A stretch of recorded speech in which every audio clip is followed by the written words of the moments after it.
اللہ تعالیٰ نے انسان کو بامقصد زندگی گزارنے کے لیے پیدا کیا اور ایسی تعلیمات دیں جس پہ عمل کر کے یہ اپنے مقصد پہ پورا اتر سکتا ہے۔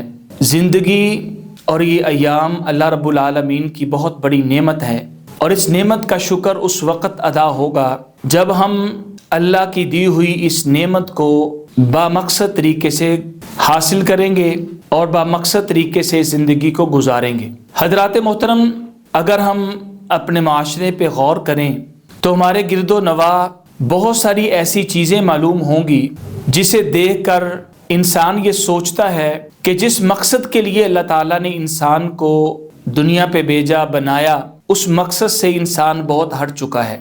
جو اس کی ڈیوٹیز تھی اس میں انتہائی غفلت برتی جا رہی ہے، اور اس کے علاوہ غیر ضروری کاموں کی طرف بہت زیادہ توجہ ہے۔ آج ضرورت اس امر کی ہے کہ ہم زندگی کے مقصد کو سمجھیں اور اپنی زندگی کو بامقصد بنائیں۔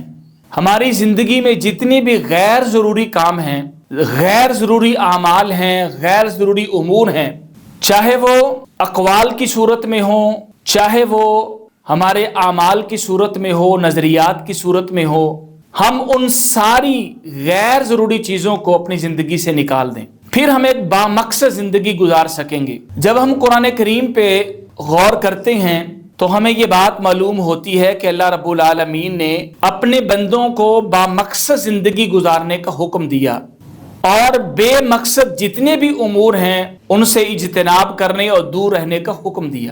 اور اہل ایمان کی صفات کو بیان کرتے ہوئے اللہ رب العالمین نے فرمایا سورۃ المومنون میں کہ اہل ایمان کی صفات اور کوالٹیز یہ ہیں، والذین هم عن اللغو معرضون، کہ وہ ہر غیر ضروری امور سے اجتناب کرتے ہیں، اعراض کرتے ہیں، ان کے قریب نہیں جاتے۔ حضرات جی وقار، اس آیت میں دو الفاظ بڑے اہم ہیں، ایک ہے اللغو اور دوسرا معرضون۔ لغو کس کو کہتے ہیں؟ مفسرین نے اس کے کئی مفاہیم اور معنی بیان کیے ہیں۔ ان کا اگر خلاصہ آپ کے سامنے میں رکھوں تو لغو کا خلاصہ یہ ہے کہ ہر وہ عمل جس کا انسان کو دنیا میں اور آخرت میں فائدہ نہ ہو، کسی قسم کا کوئی فائدہ نہیں ہے، نہ دنیا میں نہ آخرت میں، اس کو لغو کہتے ہیں۔ تو ایسے تمام امور جو نہ ہمیں دنیا میں فائدہ دیتے ہیں نہ آخرت میں فائدہ دے سکتے ہیں، وہ لغویات میں آتے ہیں۔ تو اہل ایمان ایسے کاموں سے دور رہتے ہیں۔ معرضون، اعراض کا مفسرین نے ترجمہ یہ کیا ہے کہ وہ غیر ضروری چیزوں کی طرف دھیان ہی نہیں کرتے۔ تو گویا کہ اس آیت میں پوری تفصیل بیان کر دی گئی کہ اہل ایمان وہ ہیں والذین هم عن اللغو معرضون، جو لغویات سے، غیر ضروری چیزوں سے، ایسی غیر ضروری چیزیں اور اعمال جن کا نہ دنیا میں ان کو فائدہ نہ آخرت کا فائدہ ہے، اس کی طرف دیکھتے بھی نہیں ہے۔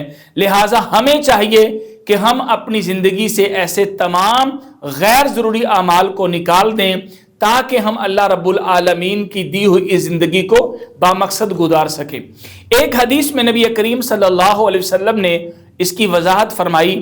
آپ صلی اللہ علیہ وسلم نے ارشاد فرمایا، من حسن اسلام المرء ترکہ ما لا یعنیہ، کہ انسان کے اسلام کا حسن اور خوبصورتی یہ ہے کہ وہ ہر اس چیز سے کنارہ کشی کرتا ہے، اعراض کرتا ہے جس کا کوئی مقصد نہیں ہے، بے مقصد چیزوں کو چھوڑ دیتا ہے۔